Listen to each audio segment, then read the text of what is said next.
Pasawane, Desa Saluta, Galela Utara sudah tidak bisa dilewati oleh kendaraan-kendaraan karena jembatan putus.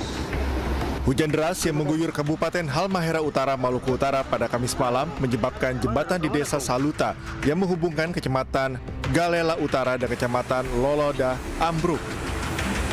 Tidak adanya jalur alternatif membuat Kecamatan Loloda terisolasi. Sementara itu masyarakat yang dibantu aparat berupaya membangun jembatan darurat yang bisa dilintasi oleh kendaraan roda 2 maupun masyarakat. Jembatan Pasawane yang kemudian karena intensitas hujan yang begitu tinggi dari pagi sampai siang sehingga terjadi banjir yang begitu parah, dan kemudian jembatan yang ada di Desa Saluta, Kecamatan Galela Utara mengalami kerusakan sehingga sampai dengan malam ini masyarakat yang dari Loloda dan desa-desa lain di Galela Utara itu tidak bisa lagi menyeberang jembatan menggunakan kendaraan roda 4 maupun roda 2. Bapak pendeta so keluar. Tak ada korban jiwa dalam peristiwa ini. Pemerintah telah mengevakuasi ratusan warga yang terdampak banjir. Dari Ternate, Maluku Utara, Ismail Sangaji, iNews melaporkan.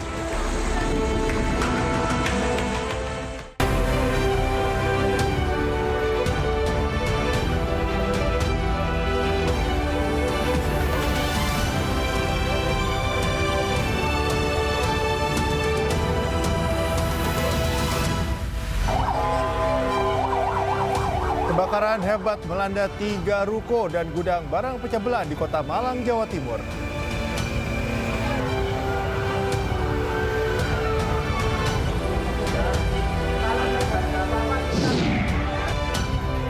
Sidang Hasto Kristianto yang digelar di Pengadilan Tindak Pidana Korupsi Jakarta Pusat diwarnai kericuhan di luar ruang sidang.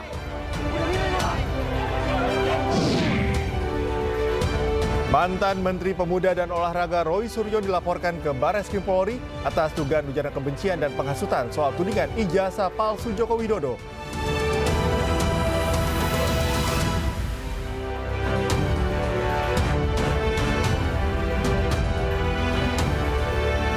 Halo, selamat pagi pemirsa. iNews Pagi kembali hadir melengkapi informasi Anda pada pagi hari ini. Ya, selain 3 berita utama tadi, sejumlah informasi menarik lainnya juga telah kami siapkan untuk Anda. Bersama saya, Cika Mutazam. Dan saya Yasmin Antania. Pemirsa, inilah iNews Pagi selengkapnya.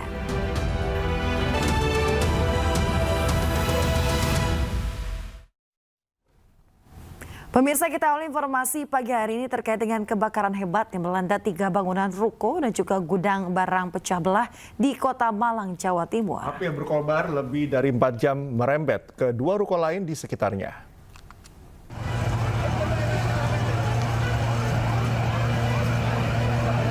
Kobaran api melahap 3 bangunan ruko dan gudang milik Toko Santoso di Jalan Gatot Subroto, Kota Malang pada Rabu malam. Mulanya, api berasal dari lantai 1 gudang barang pecah belah yang kemudian semakin membesar dan membakar seluruh bangunan gudang. Material yang mudah terbakar dari dalam toko membuat kobaran api semakin membesar hingga merambat ke sebuah ruko serta restoran di sampingnya. Karena lokasi berdekatan dengan permukiman padat, 12 unit mobil pemadam kebakaran diturunkan untuk mencegah api meluas.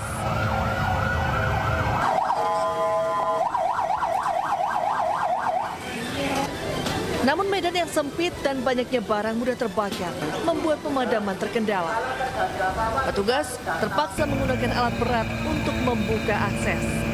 Forklift yang naik ke atas itu putus, jadi kita kesulitan. Terus tangga daruratnya juga meleleh. Ini kita kesulitan untuk naik ke atas. Mau nggak mau kita masuk terobos api, ya itulah baru bisa kita naik ke lantai 3. Karena tadi juga pemiliknya juga marah ke kita, tapi kita maklumi lah karena biosop juga mungkin. Setelah petugas berjuang selama lebih dari 5 jam, Kamis dini hari petugas berhasil menjinakkan si jago merah. Selain membakar bangunan gudang dan isinya, api juga membakar 2 unit mobil dan 2 motor. Kerugian material diperkirakan mencapai miliaran rupiah, sementara penyebab pasti kebakaran masih diselidiki. Dari Malang, Jawa Timur, Denny Irwansyah, iNews melaporkan. Satu unit sepeda motor hangus terbakar usai mengisi bahan bakar minyak jenis Pertalite di SPBU Thalassa Lapang, Kota Makassar, Sulawesi Selatan. Pengendara panik saat melihat api muncul dari bawah mesin kendaraan hingga langsung menjatuhkan sepeda motornya.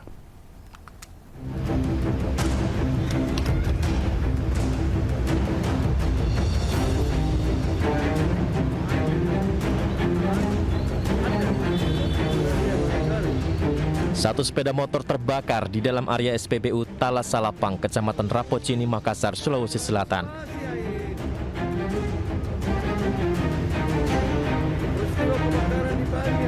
Api membesar dan berada di dekat mesin pengisi bahan bakar minyak membuat sejumlah pengendara dan petugas SPBU panik. Petugas pun berupaya memadamkan api yang membakar sepeda motor dengan alat pemadam api ringan atau APAR.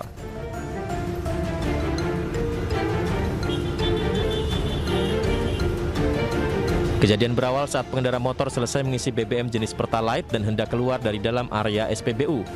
Namun saat mendorong kendaraannya keluar, percikan api tiba-tiba muncul dari bawah mesin. Pengendara yang panik melihat percikan tersebut kemudian menjatuhkan motornya. Kronologinya itu setelah pengisian motor tersebut, motor itu diarahkan keluar untuk menstarter. Ya, setelah menstarter terjadi percikan api di pas dekat tangki pendam. Tapi setelah itu motor itu didorong sama si pengendara itu. Didorong, ternyata ada percikan api. Sudah ada api-api kecil. Setelah itu dia pukul-pukul pakai sendalnya. Api itu tidak mati, malah membesar. Tidak ada korban jiwa dalam insiden tersebut. Pengisian bahan bakar sempat dihentikan sementara karena motor yang terbakar berada di dekat dengan mesin dispenser SPBU. Dari Makassar, Sulawesi Selatan, Julius Vin, iNews melaporkan. Pemirsa, sebuah lapak penjual bensin eceran sekaligus tambal ban di Jalan Jati Baru Raya, Tanah Abang, Jakarta Pusat terbakar usai ditabrak sebuah taksi konvensional. Tak hanya lapak bensin eceran, taksi ugal-ugalan itu juga menabrak sejumlah sepeda motor hingga rusak berat.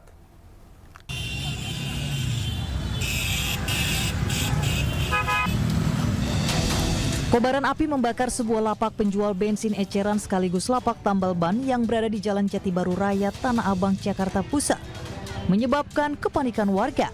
Api cepat membesar hingga menyambar sebuah pohon.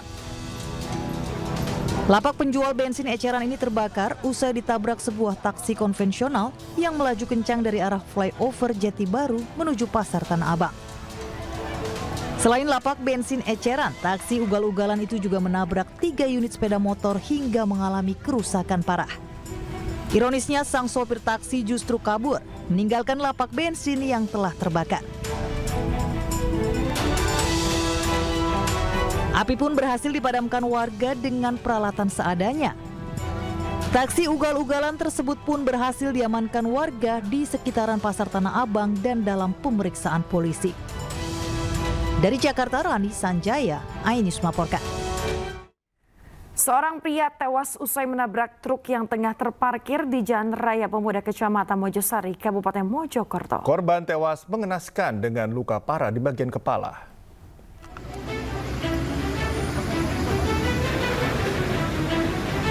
Kecelakaan antara sepeda motor dengan truk yang terparkir terjadi di Jalan Raya Pemuda, Kecamatan Mojosari, Kabupaten Mojokerto. Korban bernama Haryanto Riyadi tewas dengan luka yang parah di bagian kepala. Tim relawan yang datang ke lokasi langsung melakukan evakuasi dan membawa korban ke Rumah Sakit Profesor Dr. Sukandar untuk dilakukan otopsi. Menurut salah satu saksi mata, korban melaju dari arah Kecamatan Mojosari mengarah ke arah Kabupaten Sidoarjo. Diduga korban akan pulang usai bekerja dan saat melintas tiba-tiba motor korban menabrak dump truk dari arah belakang. Saya dari arah selatan, bapaknya juga dari arah selatan. Saya di belakangnya 100 meteran.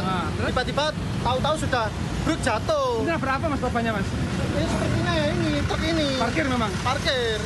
Dari sejak kapan parkirnya katanya? Nggak tahu saya, kalau sejak parkirnya nggak tahu saya Pak. Ya. Kondisi korbannya gimana Pak? Kondisi korbannya seperti tapi kendaraan hebat. Kendaraan hebat. Atau gimana katanya? Kelihatannya pekerja pabrik atau gimana? Seragamnya pekerja pabrik ini. Diduga kecelakaan akibat korban tidak melihat ada truk yang terparkir. Selain itu, truk tidak memasang tanda parkir. Pasalnya, di lokasi tersebut minim penerangan sehingga kecelakaan kerap terjadi saat siang maupun malam hari. Dari Kabupaten Mojokerto, Solahuddin, iNews melaporkan. Kembali di Anies Pagi, pemirsa, beraksi di 7 TKP di area masjid, 3 DPO curanmor diringkus petugas kepolisian Polres Solok Kota di sebuah rumah kontrakan di Kota Solok, Sumatera Barat. Saat diciduk pelaku tengah asik pesta sabu.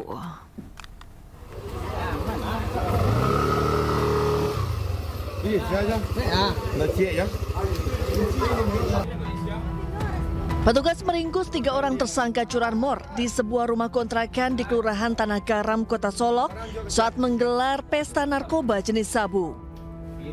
Dari 3 tersangka, 2 diantaranya merupakan residivis yang sudah 7 kali keluar masuk penjara atas kasus curanmor.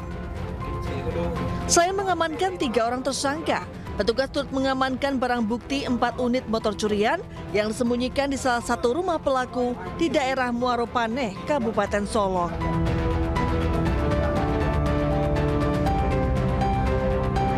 Sebelumnya aksi pelaku mencuri motor di parkiran sebuah masjid di Kota Solok terekam CCTV. Tanpa butuh waktu lama, pelaku dengan sigap membawa kabur sepeda motor milik jemaah masjid yang tengah sholat subuh. Berdasarkan rekaman CCTV tersebut, tim Opsnal Polres Solok Kota berhasil mengidentifikasi identitas dan keberadaan pelaku. Ketiga orang tersebut kita amankan di sebuah kontrakan di Tanah Garam di saat mereka sedang berada di dalam rumah setelah melaksanakan pesta sabu. Dari keterangan tersangka selalu pada dini hari atau subuh di saat aktivitas masyarakat akan dimulai dan sering mereka melaksanakan kegiatan di masjid-masjid atau musala. Berarti sasarannya memang parkiran masjid ya Pak? Iya. Tersangka dijerat pasal pencurian dengan pemberatan dengan ancaman hukuman di atas 9 tahun penjara. Dari Kota Solok, Sumatera Barat, Budi Sunandar, iNews melaporkan. Pemirsa, oknum anggota Polres Pacitan yang diduga memperkosa tahanan wanita diberhentikan secara tidak hormat. Oknum polisi memperkosa korban di ruang tahanan kantor kepolisian.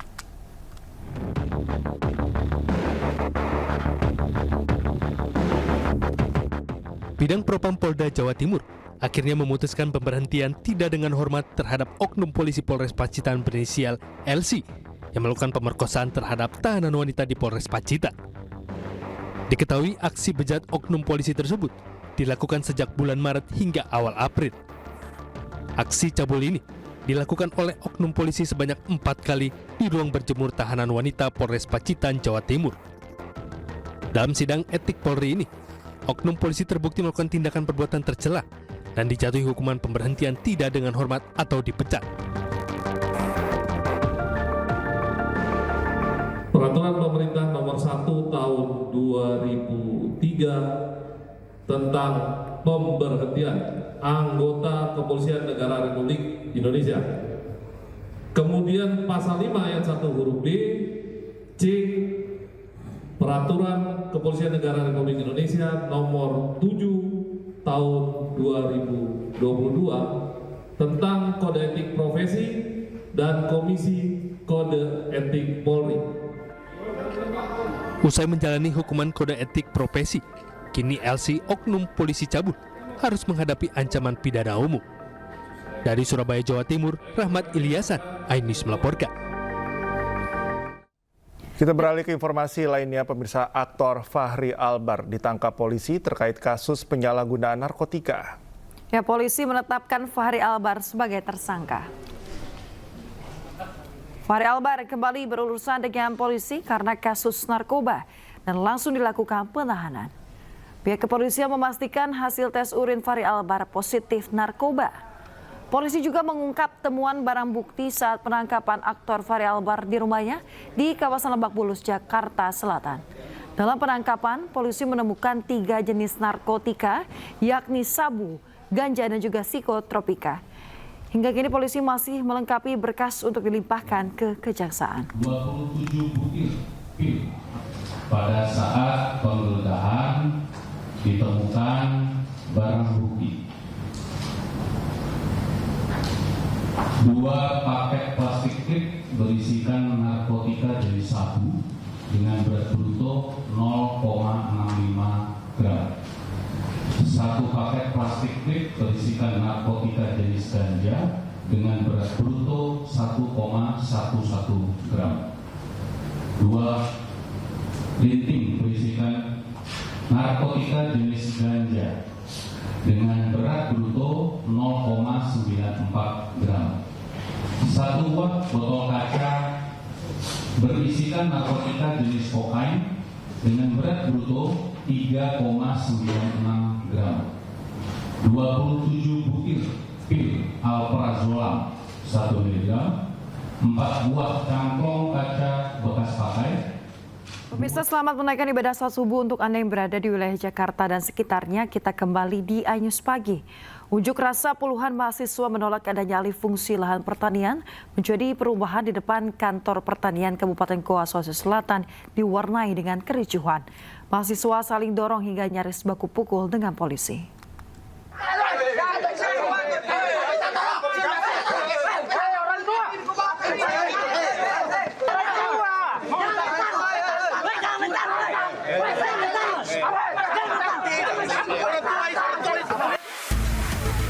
Kericuhan antara mahasiswa dan polisi ini terjadi saat puluhan mahasiswa yang tergabung dalam Aliansi Pemuda dan Masyarakat Kabupaten Goa menggelar unjuk rasa di kantor pertanian Kabupaten Goa, Sulawesi Selatan. Mahasiswa saling dorong hingga nyaris baku pukul dengan polisi saat memaksa masuk ke dalam kantor. Bagaimana mungkin masyarakat Kabupaten Goa akan percaya ketika pendapat kita direpresi oleh pemerintah kawan-kawan? Kericuhan baru dapat teratasi setelah polisi mengizinkan mahasiswa berorasi di halaman kantor pertanian. Unjuk rasa ini digelar mahasiswa untuk menolak alih fungsi lahan produktif pertanian menjadi perumahan.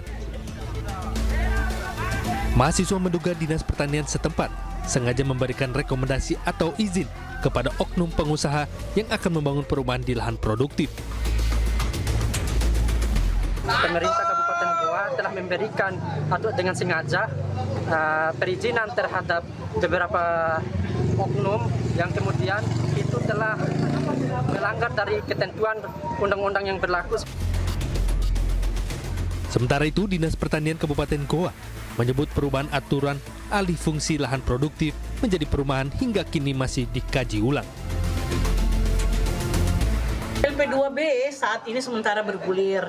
Jadi jadi baru-baru kepala dinas termasuk Pak Sekda dan sebagian pejabat yang berwenang tentang hal LP2B itu sudah ke Jakarta. Nah, kita tunggu dulu keputusannya. Jadi bukan kita langsung bisa, oh ya harus begini, kita menunggulah. Jadi bersabarlah. Di akhir orasi, mahasiswa pun menuntut agar kepala dinas pertanian dicopot dari jabatannya karena diduga telah menyalahgunakan wewenang. Dari Kabupaten Goa, Sulawesi Selatan, Bukma, iNews melaporkan. Kita ke informasi berikutnya, pemirsa. Sidang kasus dugaan suap pengurusan pergantian antar waktu anggota DPR untuk Harun Masiku dengan terdakwa Sekjen PDIP Hasto Kristianto yang digelar di Pengadilan Tindak Pidana Korupsi Jakarta Pusat diwarnai kericuhan di luar ruang sidang. Sejumlah orang yang diduga akan berbuat gaduh diusir paksa hingga sempat dihakimi massa pendukung Hasto.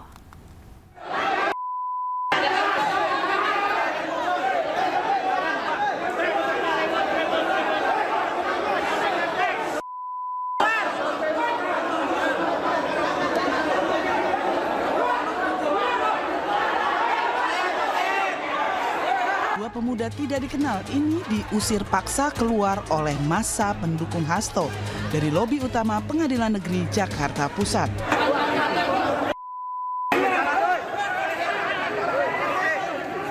Petugas yang melerai keributan sempat kewalahan lantaran massa terus memaksa keduanya meninggalkan lokasi. Jagain.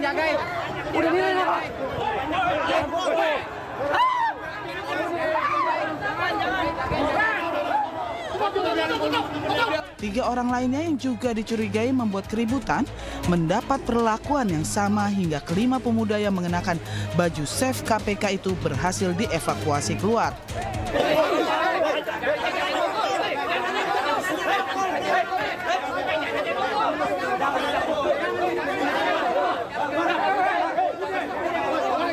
Tim kuasa hukum Hasto menduga jika orang-orang tidak dikenal tersebut merupakan massa bayaran yang sengaja didatangkan untuk membuat kegaduhan saat jalannya persidangan. Teman-teman wartawan juga hari ini, pagi ini sempat kesulitan kan untuk akses ke dalam ruang persidangan. Sebenarnya kami juga menyampaikan, kami mencegah untuk orang-orang yang akan melakukan provokasi. Yang melakukan provokasi dengan memakai baju-baju seolah-olah mendukung penegakan hukum, mendukung KPK. Teman-teman bisa melihat, di depan masih banyak massa bayaran yang mendemo untuk meminta Pak Sekjen PDI Perjuangan untuk segera ditangkap. Ini artinya apa? Kasus ini adalah kasus politik dengan dalil penegakan hukum korupsi.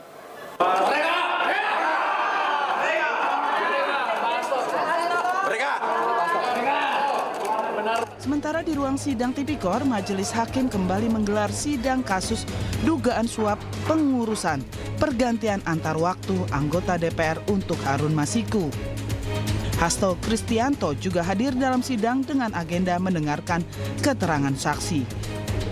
Dari Jakarta, Rani Sanjaya, iNews melaporkan.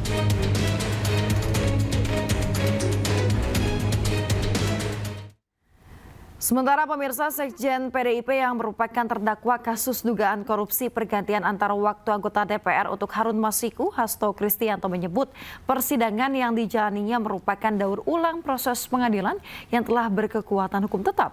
Menurut Hasto, tidak ada fakta baru yang dihadirkan KPK.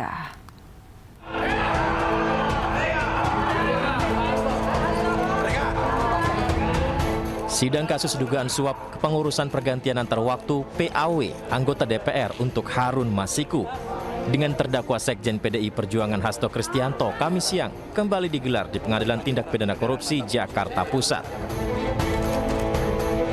Sidang dengan agenda mendengarkan keterangan saksi ini, jaksa penuntut umum menghadirkan pengacara PDIP sekaligus tersangka kasus dugaan suap PAW Harun Masiku, yakni Doni Tri Istiqomah dan ex-komisioner Bawaslu Agustiani Tio Fridelina. Hasto mengaku keterangan saksi yang disampaikan seperti daur ulang saja kasus yang sebenarnya telah berkekuatan hukum tetap. Bagaimana ini betul-betul suatu daur ulang terhadap suatu proses pengadilan yang telah memiliki kekuatan hukum tetap dan kemudian diproses kembali segala sesuatunya dari awal. Padahal di dalam putusan pengadilan tersebut terhadap terdakwa Wahyu Setiawan, Saiful Bakri dan juga Agustian Tio, itu semua sudah jelas fakta-fakta hukumnya. Dan tapi demi menghormati seluruh proses, kita melihat bahwa banyak hal yang kemudian harus diputar kembali. Dan apa yang dijanjikan oleh KPK adanya fakta-fakta baru sampai hari ini tidak pernah terungkap, yang membuat proses ini harus diulangi kembali. Sementara seorang saksi lain, Saiful Bahri, yang merupakan mantan terpidana kasus suap Harun Masiku, tidak hadir di agenda sidang kali ini. Dari Jakarta, Rani Sanjaya, iNews melaporkan. Sidang perdana gugatan ijazah dengan tergugat Joko Widodo digelar di Pengadilan Negeri Solo Kamis siang. Jokowi tidak bisa hadir dalam sidang lantaran menjadi utusan khusus Presiden Prabowo untuk melakukan layatan ke Vatikan atas wafatnya Paus Fransiskus.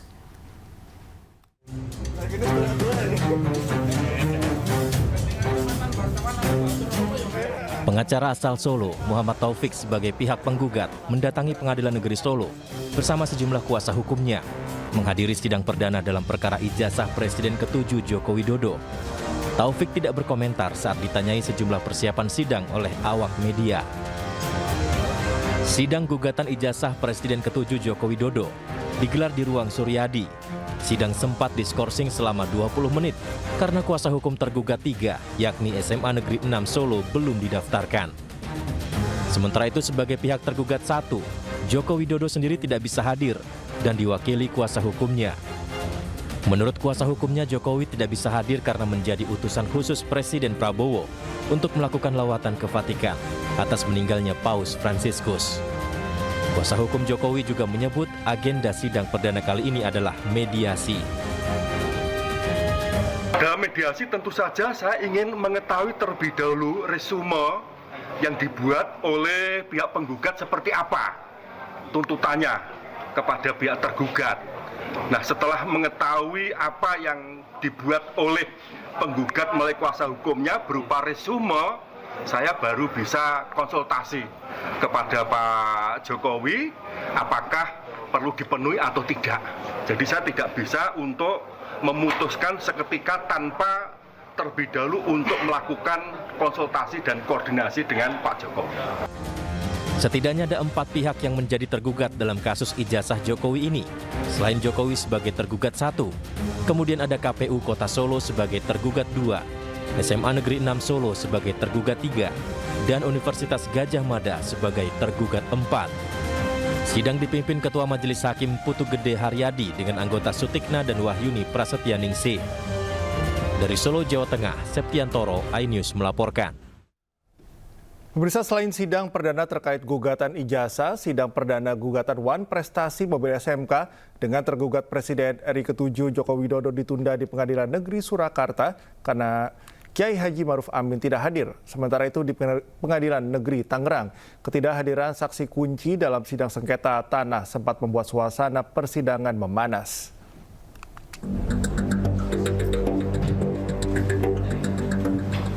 Sidang gugatan Wan Prestasi terkait mobil SMK yang pernah digagas mantan Presiden Joko Widodo resmi ditunda. Penundaan ini disampaikan Ketua Majelis Hakim I Putu Gede Haryadi dalam sidang yang digelar di Pengadilan Negeri Surakarta. Penundaan dilakukan karena tergugat 2, yakni mantan Wakil Presiden Kiai Haji Maruf Amin tidak hadir dalam persidangan. Ya, sekarang berdasarkan Fatwa Mahkamah Agung itu panggilannya melalui pos tercatat seperti itu. Nah, kemudian kan bisa di-tracking mereka sampai di mana. Dan itu sudah sesuai, sudah diterima langsung oleh tergugat 2. Tapi tidak hanya hari ini, karena sesuai ketentuan harus dipanggil lagi.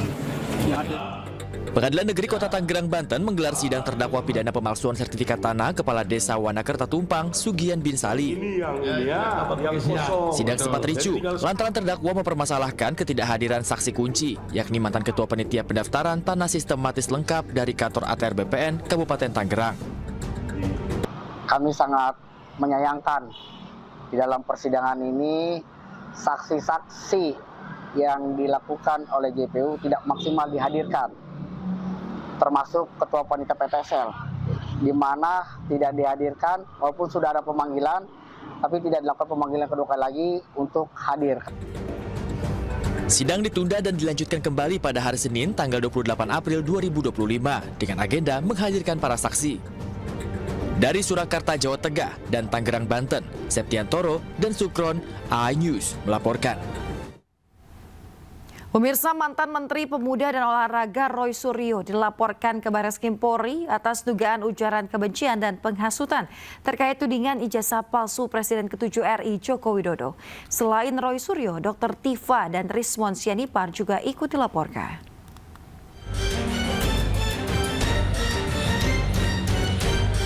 Perhimpunan Advokat Pradi Persatu melaporkan sejumlah pihak ke Barreskrim Polri atas dugaan ujaran kebencian dan penghasutan soal tudingan ijazah palsu Presiden RI ke-7 Joko Widodo. Pelaporan dilakukan pada Kamis sore oleh tim Advocate Public Defender yang dibentuk oleh Pradi Persatu.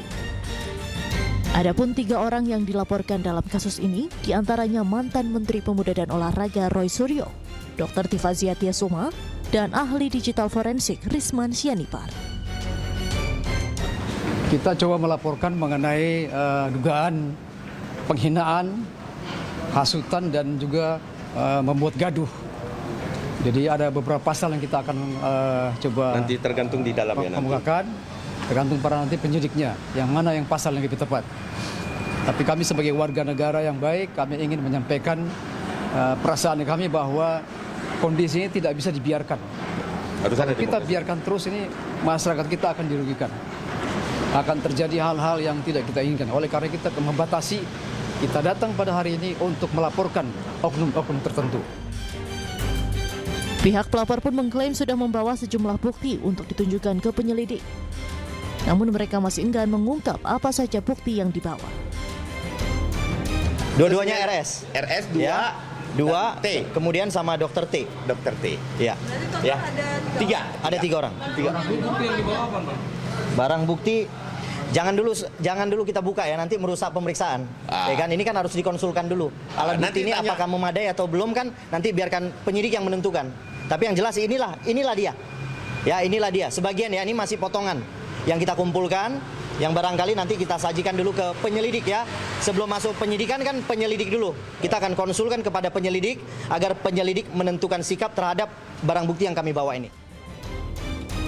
Sebelumnya, Roy Suryo CS menjadi sorotan atas tudingan ijazah palsu Presiden RI ke-7 Joko Widodo.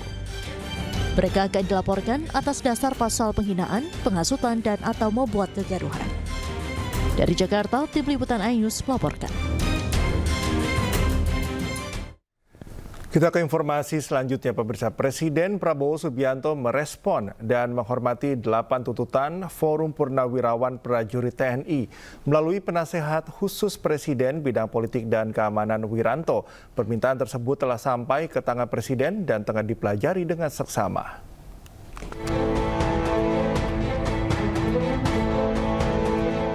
Respon ini disampaikan oleh penasihat khusus Presiden bidang politik dan keamanan Jenderal Purnawirawan Wiranto di Istana Negara Kamis sore. Forum Purnawirawan Prajurit TNI yang dipimpin para Jenderal Purnawirawan TNI ini menyampaikan pernyataan sikap berupa 8 tuntutan mulai dari kembali ke Undang-Undang Dasar 45 sebagai tata hukum politik pemerintahan. Kedua, mendukung Asta Cita atau program kerja Kabinet Merah Putih, kemudian mereshuffle Kabinet Merah Putih yang diduga terlibat korupsi hingga mengevaluasi Wakil Presiden Gibran Rakabuming Raka. Presiden memang menghormati dan memahami ya pikiran-pikiran itu karena kita tahu beliau dan para purnawirawan satu alma mater ya, satu perjuangan, satu pengabdian, dan tentu punya sikap moral yang sama ya dengan jiwa sabta marga ya dan sebuah prajurit itu ya. Oleh karena itu beliau memahami itu ya.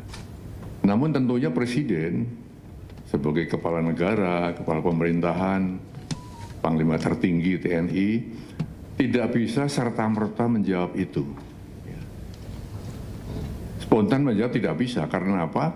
Beberapa alasan ya. Yang pertama, kan beliau perlu mempelajari dulu ya isi dari statement itu, isi dari usulan-usulan itu. Dipelajari satu persatu karena itu masalah-masalah yang tidak ringan ya, masalah yang sangat fundamental ya. Pernyataan sikap 8 tuntutan Forum Purnawirawan Prajurit TNI ditandatangani oleh para mantan petinggi TNI mulai dari Jenderal Purnawirawan Fahrul Razi, Jenderal Purnawirawan Tiasno Sudarto, Laksamana TNI Purnawirawan Slamet Subianto, Marsekal TNI Purnawirawan Hanafi Asnan, dan mantan Wakil Presiden ke-6 RI Jenderal TNI Purnawirawan Trisutrisno. Tim Liputan iNews melaporkan. Pemirsa, Presiden Prabowo Subianto dan Perdana Menteri Fiji Siti Feni Rabuka menggelar pertemuan bilateral di Istana Merdeka, Jakarta. Kedatangan Perdana Menteri Fiji disambut upacara penghormatan.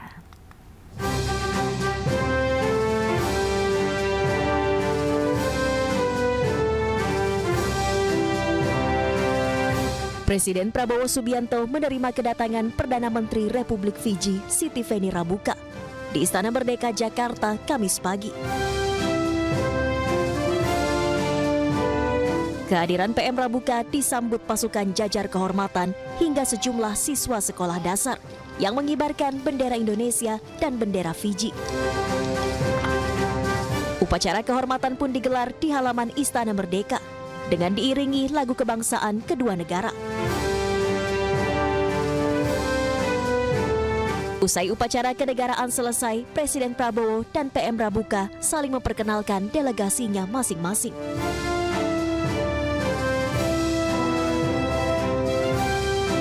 Agenda dilanjutkan dengan pertemuan 4 mata kedua negara untuk membahas penguatan hubungan bilateral serta kerjasama Indonesia-Fiji di berbagai bidang strategis. Dalam pertemuan hari ini, kita telah membahas hubungan bilateral, apa-apa yang telah menjadi kesepakatan antara kedua negara di saat-saat yang lalu akan kita teruskan. Di bawah pemerintah yang saya pimpin, kita akan menepati semua komitmen dan perjanjian kita dalam waktu yang cepat.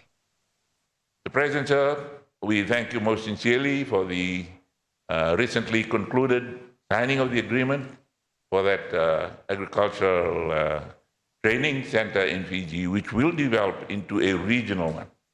And we most sincerely appreciate your grant of 12 million Fiji dollars, which is equivalent to about $6 million US dollars, which is big for Fiji. Presiden Prabowo Subianto berkomitmen akan memperkuat kerjasama dan persahabatan Indonesia-Fiji yang telah terjalin selama puluhan tahun di bawah kepemimpinannya. Dari Jakarta, Tim Liputan iNews melaporkan. Partai Hanura mengundang Presiden Prabowo Subianto beserta Wakil Presiden, para ketua umum partai politik, kepala daerah, hingga pimpinan organisasi kemasyarakatan untuk menghadiri pengukuhan pengurus DPP Partai Hanura periode 2024-2029 di Jakarta pada 26 April mendatang. Sekjen Partai Hanura, Beni Ramdhani, mengatakan ada sejumlah wajah baru yang akan mengisi 86 pengurus DPP, diantaranya Patrialis Akbar, Patris Rio Capella, Agus Hermanto, Sony Tulung, dan 8 purnawirawan Jenderal TNI Polri. Sebelumnya, pada Munas yang digelar bulan Agustus lalu di Bali, Usman Sabta kembali terpilih menjadi Ketua Umum Partai Hanura secara aklamasi atas permintaan dan dukungan 514 DPC dan DPD Partai Hanura se-Indonesia. Panitia 24 2029, acara pengukuhan pengurus DPP Partai Hanura periode tahun 2024-2029 ini akan dihadiri kurang lebih 5.000 orang. Tema yang diangkat oleh Partai Hanura kali ini menegaskan, sekali lagi menegaskan, konsistensi perjuangan politik Partai Hanura terhadap pembangunan dan kemajuan. Pemirsa, Partai Perindo meminta Kementerian Kesehatan untuk mewajibkan dokter program pendidikan dokter spesialis atau PPDS menjalani screening kejiwaan. Hal tersebut imbas maraknya kasus pelecehan seksual terhadap pasien yang melibatkan dokter PPDS pada beberapa daerah di Indonesia.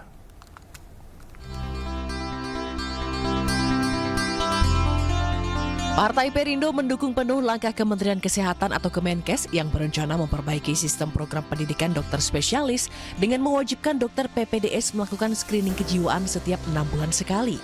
Program ini harus segera dijalankan sebagai upaya pencegahan tindak kekerasan seksual terhadap masyarakat, khususnya para pasien.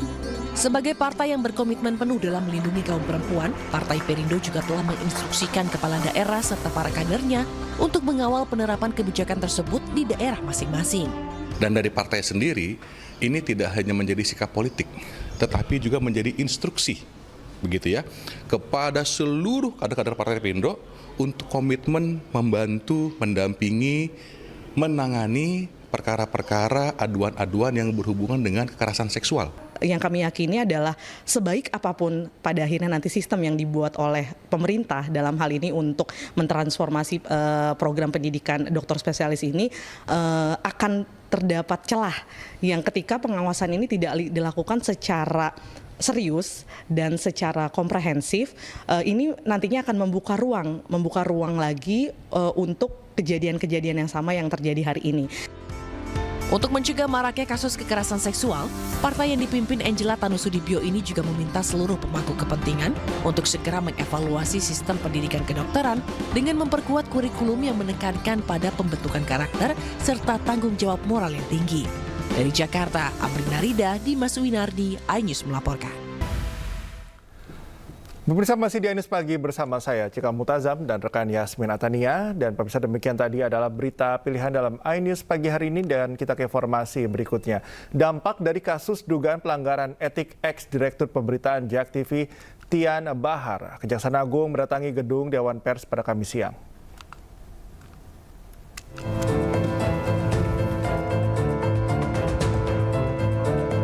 Kasus dugaan pelanggaran etik yang menjerat mantan Direktur Pemberitaan JAK TV Tian Bahtiar mulai mendapatkan titik terang. Atas permintaan Dewan Pers, pihak Kejaksaan Agung menyerahkan sejumlah dokumen. Saya mau sampaikan begini supaya ada penegasan. Ya, berkali-kali saya sampaikan bahwa terkait dengan apa yang sedang dikerjakan oleh penyidik, ya, terhadap yang bersangkutan itu lebih kepada perbuatan personal, ya, itu perbuatan personal, ya, bahwa media itu hanya sebagai alat karena dia ketepatan berprofesi di media. Tapi kalau totalnya bisa disebut ya Pak, kayak total dokumen atau total ada beberapa bundel, ya. Bisa disebutin nggak? Mungkin ada 10 bundel.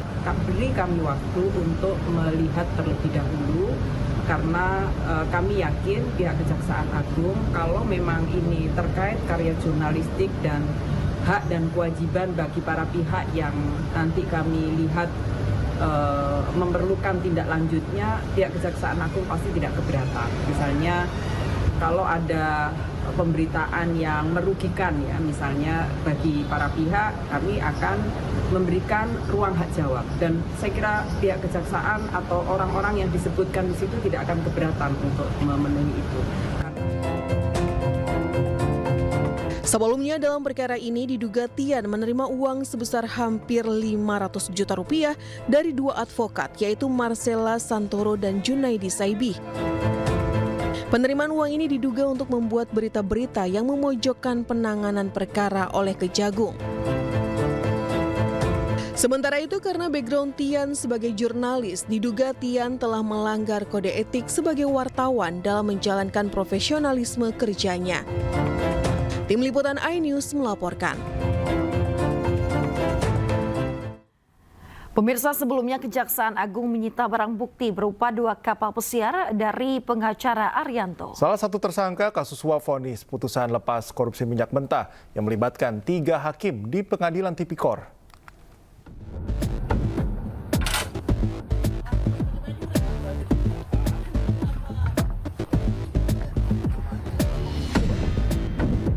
Dua buah kapal pesiar milik salah satu tersangka kasus suap vonis putusan lepas korupsi minyak mentah bernama Arianto disita penyidik Jampitsus Kejaksaan Agung di Jalan Dermaga Marin, Pademangan, Jakarta Utara. Selain kapal, Kejaksaan juga menyita 130 helm bermerek di kawasan Menteng, Jakarta Pusat, serta 12 sepeda mewah dan 1 unit motor Harley. Selain 2 kapal pesiar, Kejagung juga menyita 3 unit mobil mewah dari tersangka Arianto.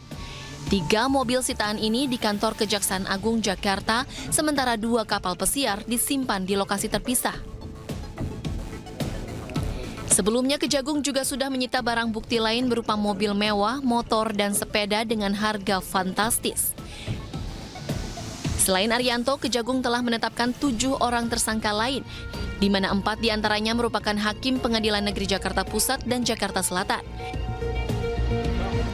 Sementara itu, Direktur Pemberitaan JAK TV Tian Bahtiar yang juga menjadi tersangka mengatakan menerima uang secara pribadi untuk membuat berita negatif termasuk merintangi Kejagung dalam penyidikan kasus timah dan impor gula. Terkait dugaan kasus tersebut, Tian pun terancam 12 tahun penjara. Tim Liputan iNews melaporkan. Pemirsa, pasca penemuan uang 5,5 miliar rupiah terkait kasus suap vonis lepas minyak mentah, rumah kerabat Hakim Ali Muhtarom sepi aktivitas. Tidak ada garis polisi yang terpasang di rumah tersebut.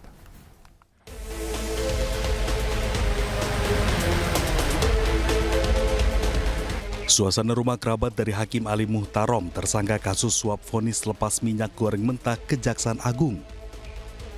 Rumah tampak sepi, tak ada garis polisi ataupun penyegelan yang dilakukan oleh petugas. Ya, saya situ Pak. Waktu pulang geledah malah nggak tahu. Tahunnya sudah dihitung.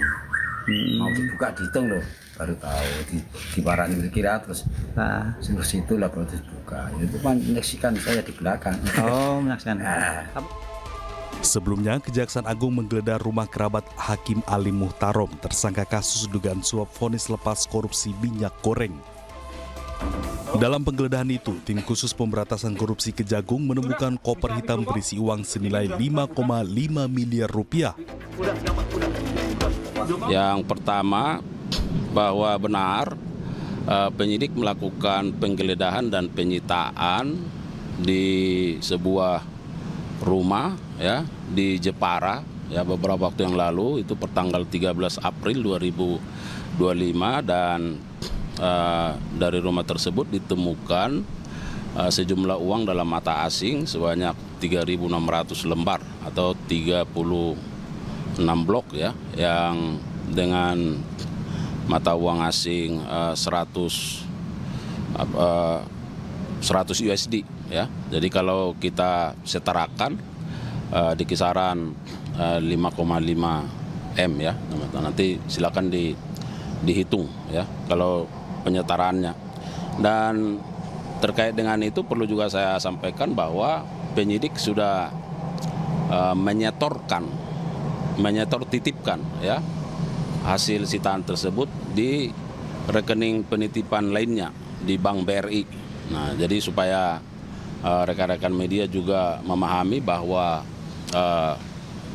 cara-cara kerja penyidikan terkait dengan penyitaan untuk sejumlah uang itu langsung dilakukan penyetor titipan, karena ini kan masih dalam proses di Bank Persepsi ya bisa. Dalam koper itu ditemukan dalam pecahan mata uang dolar sebanyak 3.600 lembar yang terbungkus plastik dengan rapi. Tim Liputan iNews melaporkan.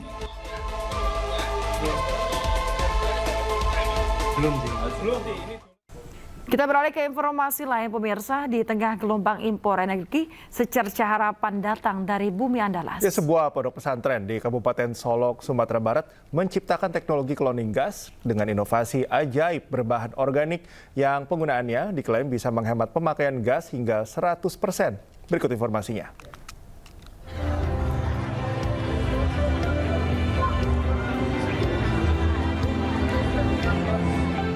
Di saat pemerintah mempertimbangkan langkah ambisius menambah impor minyak dan LPG dari Amerika Serikat hingga 168 ton, kabar revolusioner datang dari pelosok Sumatera Barat, tepatnya di Pondok Pesantren Taruna Rabbani di Nagari Kotosani, Solo. Sebuah inovasi berhasil dibuat para santri dan pengurus pesantren, yakni teknologi gas saver, yang diklaim mampu mengkloning gas LPG dengan 100% bahan baku organik.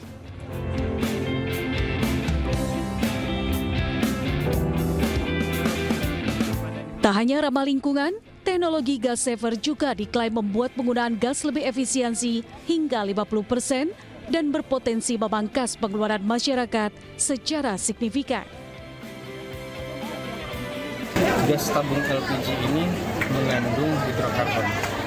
Jadi ketika hidrokarbon ini mengalir, melewati dan masuk ke dalam tabung gas saver, maka akan terjadi suatu reaksi dan itu menghasilkan mata rantai yang lebih panjang. Jadi masa hidup daripada gas tadi yang seharusnya 1 hari itu 2 tabung. Jadi cukup kalau menggunakan gas saver ini, Bapak Ibu bisa cukup menggunakan 1 tabung gas LPG. Penemuan gas saver ini bukan hanya sekedar inovasi teknologi, namun juga secerca harapan di tengah tantangan energi yang dihadapi bangsa. Saat ini pihak Ponpes tengah dalam proses pengajuan hak kekayaan intelektual atau HKI ke kementerian terkait untuk melindungi inovasi mereka. Sembari menunggu proses tersebut rampung, gas saver masih terbatas penggunaannya di kalangan komunitas dan jamaah pesantren. Dari Kabupaten Solok, Sumatera Barat, Budi Sunandar, iNews melaporkan. Pemirsa, bekerja di depan kamera seperti saat ini membuat penampilan menjadi hal yang sangat penting. Penting banget ya Yasmin ya. Karena maka dari itu iNews Media Group menggelar sebuah proyek bertajuk I Glow Up untuk membuat para presenter dan reporternya tampil lebih optimal saat memberikan informasi kepada Anda.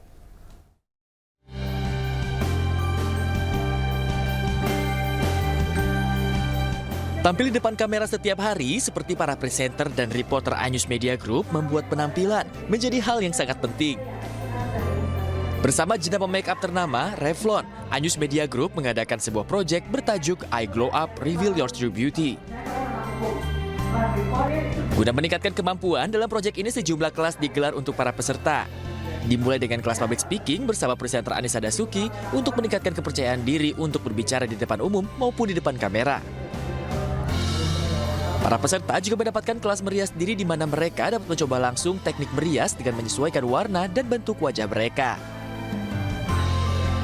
Karena Revlon hari ini tuh berkolaborasi dengan iNews, kita bakalan ngajarin tentang color theory, terus habis itu caranya untuk public speaking juga pastinya, terus habis itu kita juga banyak belajar tentang makeup. Pokoknya banyak deh, pokoknya semuanya tentang makeup ataupun juga dunia tentang perbeautyan, kita hari ini bakalan bahas itu semua dengan Revlon. Aku ngerasa banget perubahannya, kayak makeup aku yang tadinya biasa aja, mungkin karena salah tekniknya, ternyata di situ ada tekniknya sendiri dan ada cara khususnya. Jadi seperti apa pengaplikasikannya, seperti apa yang harus dipakai, warna yang dipakai sesuai dengan skin tone kita, seperti itu. Dengan kerjasama Revlon dan iNews Media Group, diharapkan para presenter dan reporter iNews dapat tampil lebih optimal untuk memberikan Anda informasi yang terfaktual dan terpercaya. Dari Jakarta, Naura Syafika, Ari Setiawan, Surya Listianto, iNews melaporkan. Kita beralih ke informasi lain. Pemirsa, pemerintah Provinsi Jakarta resmi menetapkan tarif pajak bahan bakar kendaraan bermotor atau PBBKB, yang mana tarif PBBKB untuk kendaraan pribadi sebesar 5%, sementara untuk kendaraan umum 2%.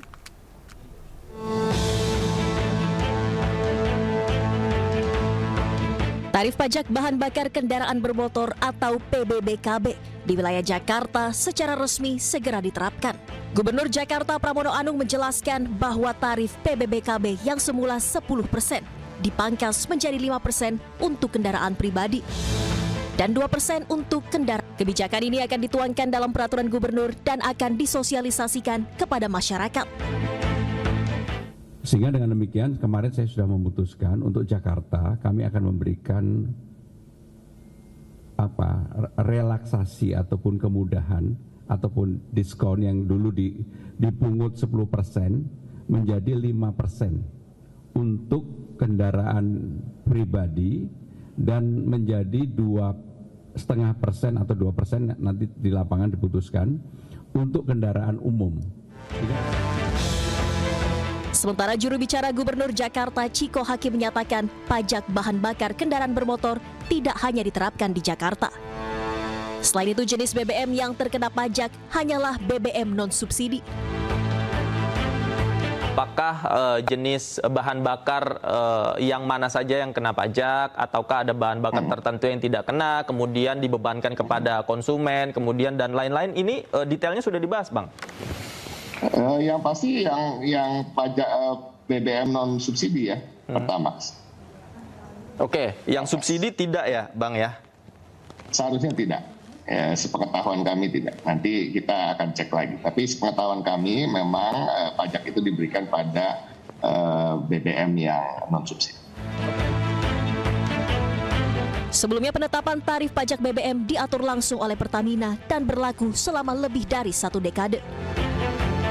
Namun dengan adanya Undang-Undang Nomor 1 Tahun 2022 tentang hubungan keuangan antara pemerintah pusat dan pemerintah daerah, Gubernur memiliki diskresi untuk menentukan tarif PBBKB di daerah. Tim Liputan iNews melaporkan. Staf khusus Gubernur Jakarta Justinus Prastowo menyatakan pajak bahan bakar kendaraan bermotor yang akan diterapkan pemerintah Jakarta tidak akan membebani masyarakat. Dan berikut cuplikan perbincangan Justinus Prastowo bersama rekan Nadia Valery dalam program iNews Sore. Ya Pak Yusinus, boleh penegasannya dengan adanya tarif pajak ini artinya harga BBM naik atau turun? Ya, dengan adanya relaksasi yang diputuskan Bapak Gubernur kemarin, tentu saja ini tidak akan membuat beban pajak bahan bakar untuk konsumen atau warga Jakarta bertambah. Jadi dipastikan tidak akan ada penambahan beban, Pak Nadia. Artinya dari skema perpajakan ini subjek pajaknya siapa Pak? Bukan konsumen? Ya, subjek pajaknya adalah konsumen yang memanfaatkan BBM dan selama ini kendaraan umum dan juga transportasi nelayan, sarana kapal nelayan itu mendapatkan diskon 50%. Jadi kita pastikan siapapun yang mengonsumsi BBM di wilayah Jakarta akan menanggung pajak yang sama dengan daerah lain dan juga sama dengan tahun sebelum 2024, yaitu 5% besarannya. Jadi dipastikan tidak akan ada kenaikan karena relaksasi yang diberikan itu akan membuat tarif yang tadinya 10% akan kembali menjadi 5% bebannya. Pemirsa, selain kaum muda, lansia, ibu rumah tangga lulusan sarjana melamar petugas penanganan prasarana dan sarana umum PPSU di Gedung Balai Kota Jakarta. Tingginya animo masyarakat yang melamar kerja sebagai pasukan oranye disebabkan sulitnya mencari lapangan pekerjaan. Para pelamar merupakan warga dari berbagai latar belakang seperti kaum muda, ibu rumah tangga, lansia, hingga yang memiliki ijazah sarjana. Puluhan pelamar menyerahkan lembaran kerja atau lamaran pekerjaan sebagai petugas penanganan prasarana dan sarana umum atau PPSU. Septi salah satunya. Wanita lulusan Strata 1 Manajemen Ekonomi ini memilih ikut melamar kerja sebagai petugas kebersihan lantaran sulit mendapatkan pekerjaan. Satu apa tuh? Manajemen. Kenapa memilih lamar PPSU nggak di tempat lain gitu? Pertama sebenarnya saya udah melamar ke mana aja, swasta maupun di negeri juga saya sudah berusaha. Tapi selagi ada peluang dan kesempatan saya tetap untuk bisa semia. Ibu untuk kesehatan ibu gimana ibu ini? Alhamdulillah. Kalau untuk jika diterima ini ibu, untuk kewajiban nanti itu ibu kuat Bu? Ya, mudah-mudahan kuat. Pemirsa, sebelumnya antusiasme tinggi ditunjukkan warga Jakarta dalam mendaftar sebagai petugas penanganan prasarana dan sarana umum atau PPSU. Warga membadati Balai Kota untuk mengikuti proses pendaftaran.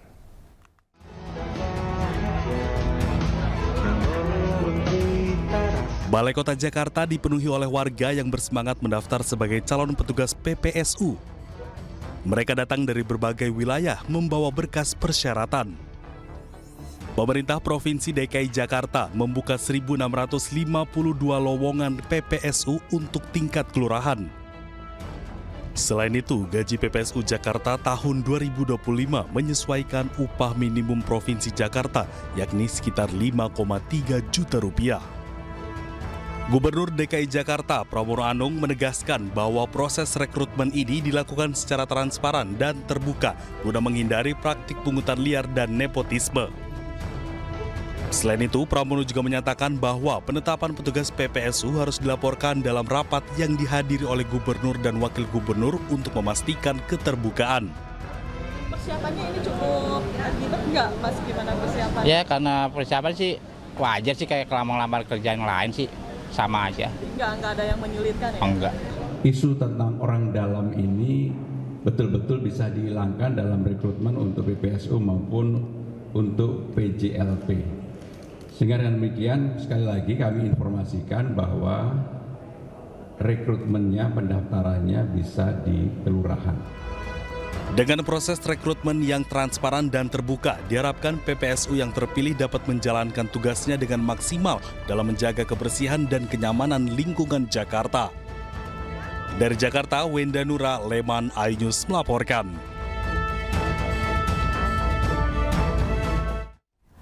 Kita beralih ke informasi berikutnya, pemirsa. Mantan Menteri Pemuda dan Olahraga Roy Suryo dilaporkan ke Barreskrim Polri atas dugaan ujaran kebencian dan penghasutan soal tudingan ijazah palsu Presiden ke-7 RI Joko Widodo. Selain Roy Suryo, Dr. Tifa dan Rismon Sianipar juga ikut dilaporkan.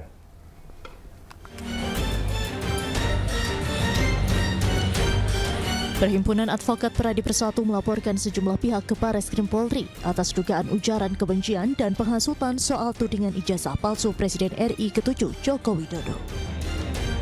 Pelaporan dilakukan pada Kamis sore oleh tim Advocate Public Defender yang dibentuk oleh Pradi Persatu.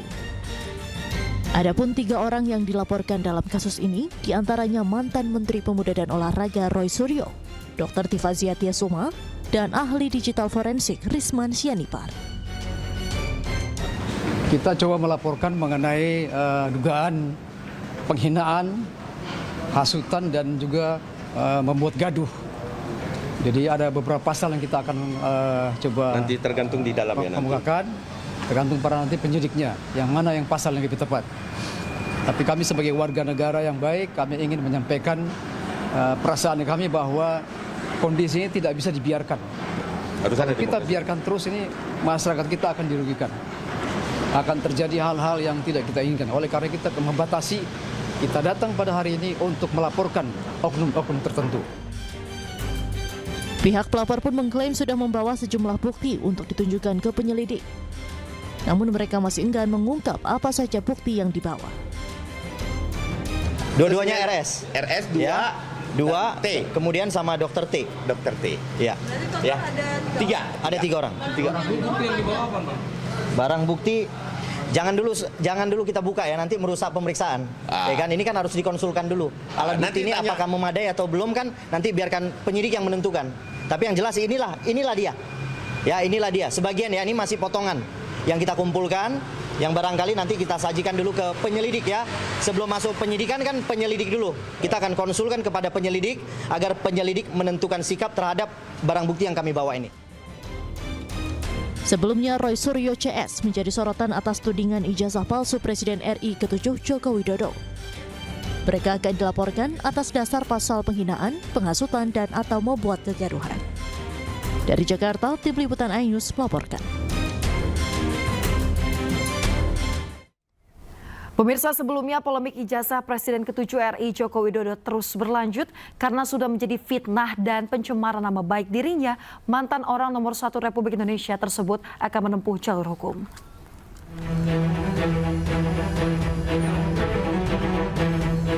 Polemik ijazah Presiden ke-7 RI Joko Widodo terus berlanjut. Mantan orang nomor 1 Republik Indonesia tersebut akan menempuh jalur hukum karena sudah menjadi fitnah dan pencemaran nama baik bagi dirinya. Joko Widodo menyebut dirinya siap menunjukkan ijazah asli jika diminta hakim pengadilan dalam persidangan.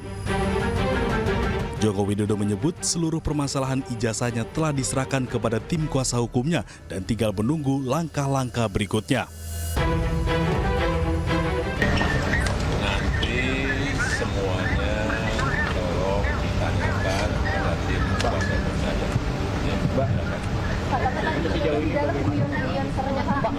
Emang Pak, lihat sini Pak. Rame Pak.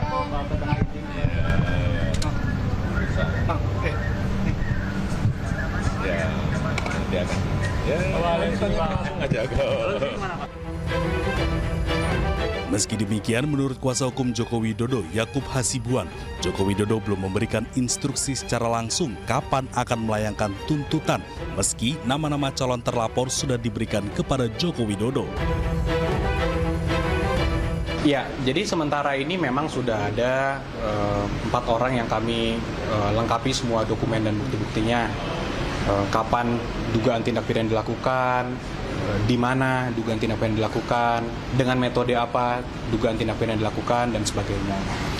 Namun untuk nama-nama tersebut belum dapat kami sampaikan sekarang. Tentunya ini masih menunggu kembali lagi konfirmasi akhir dari Pak Jokowi seperti apa. Namun jika nanti kami dapat arahan dari Bapak untuk melanjutkan langkah hukum ini, tentunya kami akan sampaikan.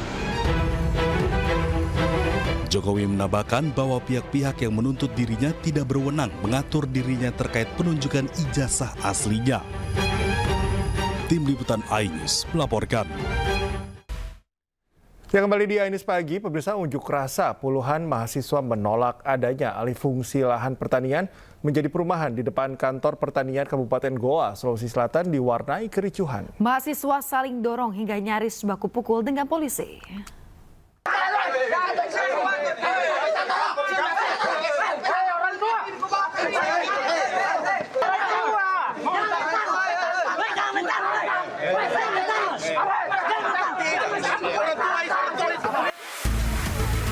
Kericuhan antara mahasiswa dan polisi ini terjadi saat puluhan mahasiswa yang tergabung dalam Aliansi Pemuda dan Masyarakat Kabupaten Goa menggelar unjuk rasa di kantor pertanian Kabupaten Goa, Sulawesi Selatan. Mahasiswa saling dorong hingga nyaris baku pukul dengan polisi saat memaksa masuk ke dalam kantor. Bagaimana mungkin masyarakat Kabupaten Goa akan percaya ketika pendapat kita direpresi oleh pemerintah? Kericuhan baru dapat teratasi setelah polisi mengizinkan mahasiswa berorasi di halaman kantor pertanian. Unjuk rasa ini digelar mahasiswa untuk menolak alih fungsi lahan produktif pertanian menjadi perumahan. Mahasiswa menduga Dinas Pertanian setempat sengaja memberikan rekomendasi atau izin kepada oknum pengusaha yang akan membangun perumahan di lahan produktif. Pemerintah Kabupaten Goa telah memberikan atau dengan sengaja perizinan terhadap beberapa oknum yang kemudian itu telah melanggar dari ketentuan undang-undang yang berlaku. Sementara itu, Dinas Pertanian Kabupaten Goa menyebut perubahan aturan alih fungsi lahan produktif menjadi perumahan hingga kini masih dikaji ulang. LP2B saat ini sementara bergulir. Jadi jadi baru-baru kepala dinas termasuk Pak Sekda dan sebagian pejabat yang berwenang tentang hal LP2B itu sudah ke Jakarta. Nah, kita tunggu dulu keputusannya. Jadi bukan kita langsung bisa, oh ya harus begini, kita nunggulah. Jadi bersabarlah. Di akhir orasi, mahasiswa pun menuntut agar kepala dinas pertanian dicopot dari jabatannya karena diduga telah menyalahgunakan wewenang. Dari Kabupaten Goa, Sulawesi Selatan, Bukma, iNews melaporkan. Pemirsa, jembatan penghubung antar kecamatan di Halmahera Utara, Maluku Utara ambruk diterjang banjir akibat hujan deras yang mengguyur wilayah tersebut. Akibat kejadian itu membuat satu kecamatan terisolasi. Si jembatan Pasawane Desa Saluta, Galela Utara sudah tidak bisa dilewati oleh kendaraan-kendaraan karena jembatan putus. Hujan deras yang mengguyur Kabupaten Halmahera Utara, Maluku Utara pada Kamis malam menyebabkan jembatan di Desa Saluta yang menghubungkan Kecamatan Galela Utara dan Kecamatan Loloda ambruk. Tidak adanya jalur alternatif membuat Kecamatan Loloda terisolasi. Sementara itu, masyarakat yang dibantu aparat berupaya membangun jembatan darurat yang bisa dilintasi oleh kendaraan roda 2 maupun masyarakat. Jembatan Pasawane yang kemudian karena intensitas hujan yang begitu tinggi dari pagi sampai siang sehingga terjadi banjir yang begitu parah, dan kemudian jembatan yang ada di Desa Saluta, Kecamatan Galela Utara mengalami kerusakan sehingga sampai dengan malam ini masyarakat yang dari Loloda dan desa-desa lain di Galela Utara itu tidak bisa lagi menyeberang jembatan menggunakan kendaraan roda 4 maupun roda 2. Bapak Pendeta Nazo, keluar! Tak ada korban jiwa dalam peristiwa ini. Pemerintah telah mengevakuasi ratusan warga yang terdampak banjir. Dari Ternate, Maluku Utara, Ismail Sangaji, iNews melaporkan. Ke informasi lainnya, pemirsa, aktor Fachri Albar ditangkap polisi terkait kasus penyalahgunaan narkotika. Polisi menetapkan Fachri Albar sebagai tersangka. Pemirsa, Fachri Albar kembali berurusan dengan polisi karena kasus narkoba dan langsung dilakukan penahanan. Pihak kepolisian memastikan hasil tes urin Fachri Albar positif narkoba. Polisi juga mengungkap temuan barang bukti saat penangkapan aktor Fachri Albar di rumahnya di kawasan Lebak Bulus, Jakarta Selatan. Dalam penangkapan, polisi menemukan 3 jenis narkotika, yakni sabu, ganja, dan juga psikotropika. Hingga kini polisi masih melengkapi berkas untuk dilimpahkan ke kejaksaan. Pada saat penggeledahan ditemukan barang bukti 2 paket plastik klip berisikan narkotika jenis sabu dengan berat bruto 0,65 gram. 1 paket plastik klip berisikan narkotika jenis ganja dengan berat bruto 1,11 gram. 2 linting berisikan narkotika jenis ganja dengan berat bruto 0,94 gram. 1 buah botol kaca berisikan narkotika jenis kokain dengan berat bruto 3,96 gram.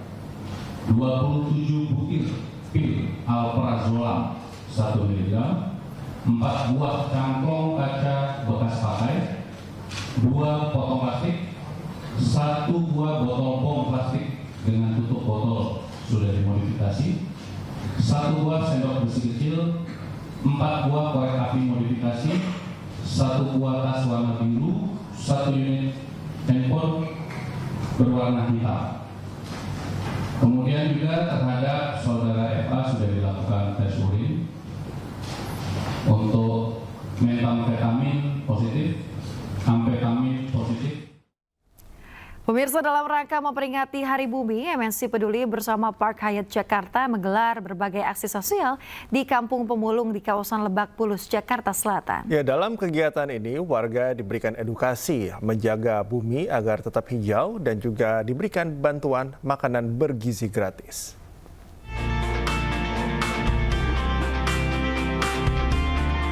Ratusan anak-anak di Kampung Pemulung, Lebak Bulus, Jakarta Selatan sangat senang dengan kehadiran tim MNC Peduli dan Park Hyatt Jakarta. Mereka sangat antusias diberikan edukasi tentang peringatan Hari Bumi yang bertujuan untuk melindungi bumi agar tetap terjaga dengan baik. Anak-anak ini juga sangat gembira saat diajak bernyanyi, bermain bersama dan diberikan hadiah oleh tim MNC Peduli dan Park Hyatt Jakarta. Terima kasih kakak MNC Peduli udah ngajarin kami tentang menyelamatkan bumi. Caranya gimana? Caranya berhemat listrik. Apalagi? Terus matikan lampu kalau tidak digunakan. Ada lagi? Berhemat air. Dalam kegiatan ini, MNC Peduli dan Park Hyatt Jakarta juga memberikan makanan bergizi gratis untuk masyarakat. Melalui program Food Rescue ini, diharapkan dapat memenuhi nutrisi harian warga.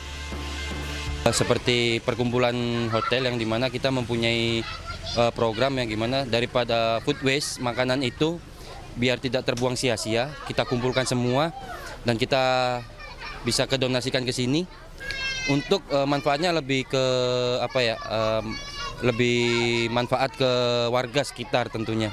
Jadi biar makanan itu biar lebih bermanfaat buat warga-warga di sini tentunya gitu. Alhamdulillah dengan adanya pemberian makanan dari MCTV kita bisa terbantu. Bisa ya makan gratis lah. Alhamdulillah lumayan, ada daging, ada mie, nasi goreng gitu, ada roti juga. Food Rescue menjadi bentuk dukungan MNC Group melalui MNC Peduli dan Park Hyatt Jakarta terhadap kelestarian bumi, yakni dengan meminimalisir pembuangan sisa makanan layak makan. Dari Jakarta, Syahriza Zangkia, Ade Supriyatna, iNews melaporkan.